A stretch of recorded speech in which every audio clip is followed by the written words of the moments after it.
Hey there everyone, Mazarok here, and in today's video we are going to be going over a few key points for anybody that's thinking about starting to get into tanking. We are nearing the end of the Shadowlands expansion. 9.2 is coming, which has notably been talked as the last patch before going on to the next expansion. So there's a lot of things that are different from the last tanking video that I made in 9.0, 9.0.5, and things like that, because back then we were still learning a lot of the dungeons. Things changed pretty much week to week because everybody was learning new things. We're now, a lot of the things are kind of set. There's expectations to be met, and just things that everybody expects everyone to just naturally know, but that's not true because there's always new players coming in, new roles coming in, people that might have just DPS'd their entire life going into trying to tank or heal. Guess what? Some of those mechanics change. Some of them come naturally with having learned one another. So what we're going to do is we're going to go over a couple of key points that if you are planning on tanking, if you are new to the game, or if you've been playing for a while but you want to try tanking Mythic Plus.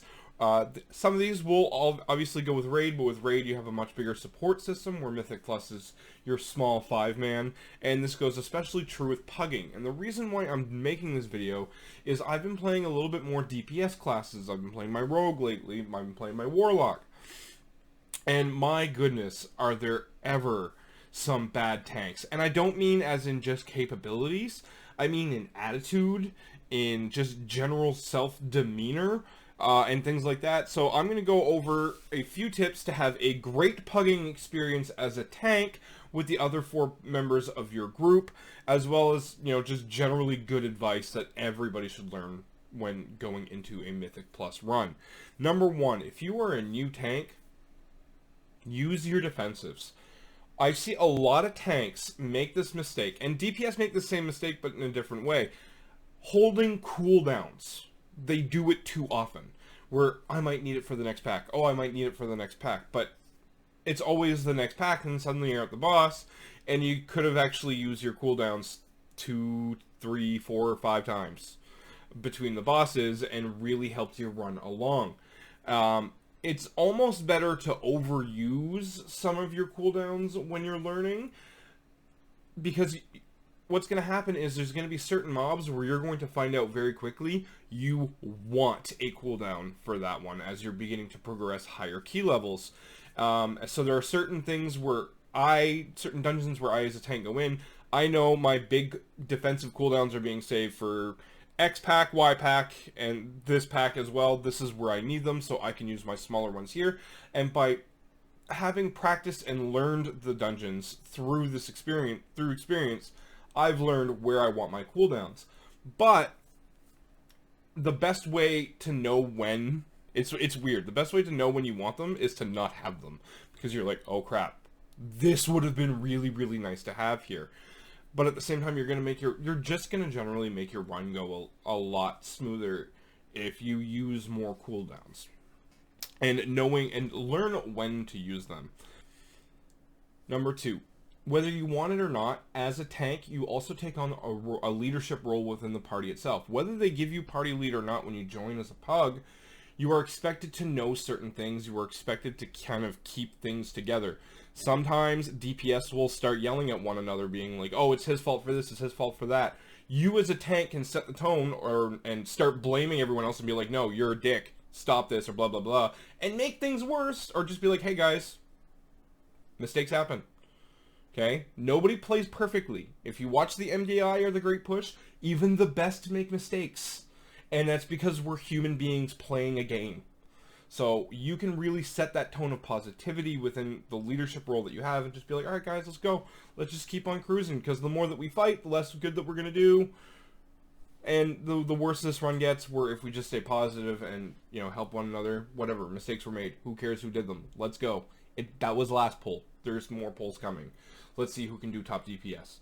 That sort of mentality as a leadership role as a tank can really help you within a pugging environment. I mean, it's good advice whether you're pugging or not, but especially so because with the anonymity of you know, the internet nowadays, people are willing to say a lot meaner things than they would if you were face to face. And, you know, of course that remains true in WoW. There is toxicity in World of Warcraft. Let's face it.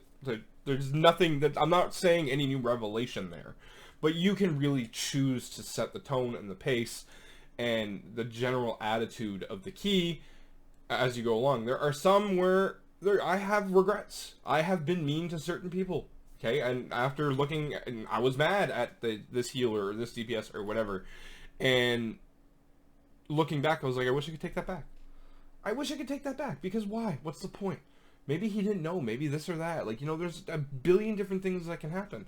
So, take it easy. You are a tank, you are a leader, and you can really set the tone and the attitude. Now, I'm not going to go into there's a whole other video into the dynamics of leadership within World of Warcraft, and that would not just be a 2-minute bulletin point, right? So let's just not go there, but take the basics from it.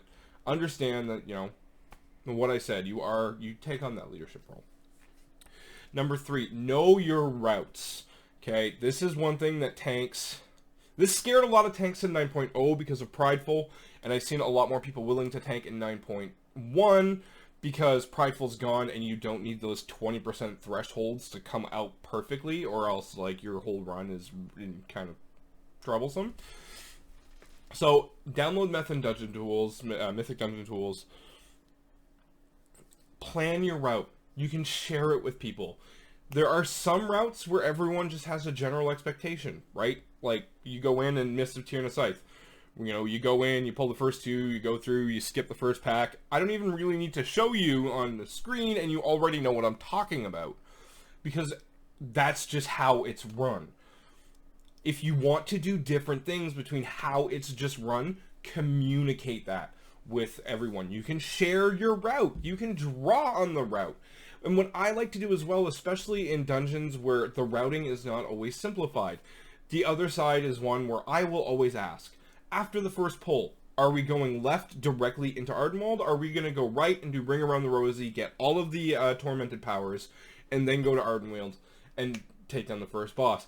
And it's most of the time it's Ring Around the Rosy, get all the powers first, and then go to defeat the first boss. But sometimes I get literally groups of 4 that everyone just immediately says, I want to go left and try this, you know, differently or whatever, and that's the group decision, and I'm cool with that. I don't care. We're a group trying to accomplish a goal. It might be a small goal that's only going to take anywhere between 25 to 45 minutes, but we're still a group trying to accomplish a goal, and routing can really, really help with that. So communicate your routes, practice routing. If you never downloaded Mythic Dungeon Tools or whatever, download it, spend some time on it. You can draw on it, you can really try out different things. You never know, you might learn something, you might find something new better for you to do and things like that, and share it, and that's how innovation occurs.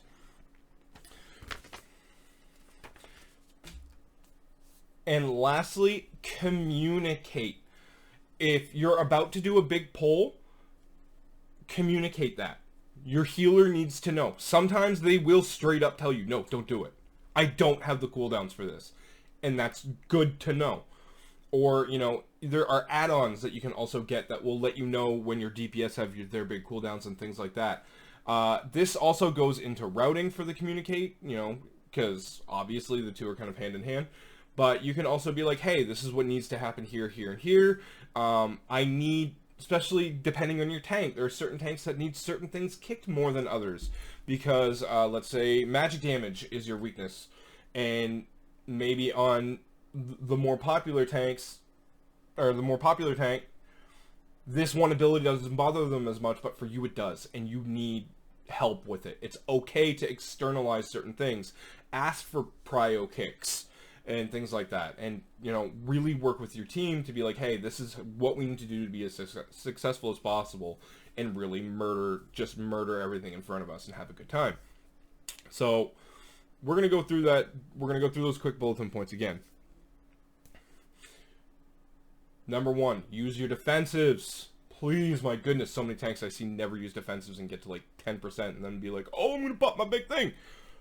Use your defensives. Leadership. Whether you want it or not, you are part of that role now. Routing. Practice routing.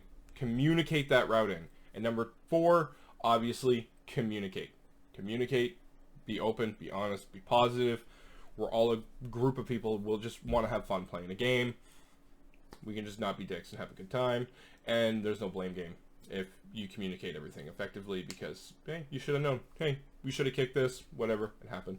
Alright, so those are my tips for getting started for tanking. I am going to be going into like a new series where I give 3 to 5 tips for successful tanking for each dungeon. I'm currently compiling a few of those lists. Some of them are easier than others.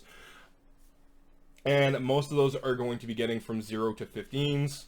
And kind of that sort of mentality, that sort of idea. I hope you guys have had a great start to 2022. I know this week for me has been pretty decent. I ended up timing a lot more 20s than I thought I was going to this week with the affixes. Things went really, really well, so it was a lot of fun there. Had some nice family time, things like that. I hope you guys are having a good one. I hope you guys are as excited for 9.2 as I am. Cheers. Have a good one.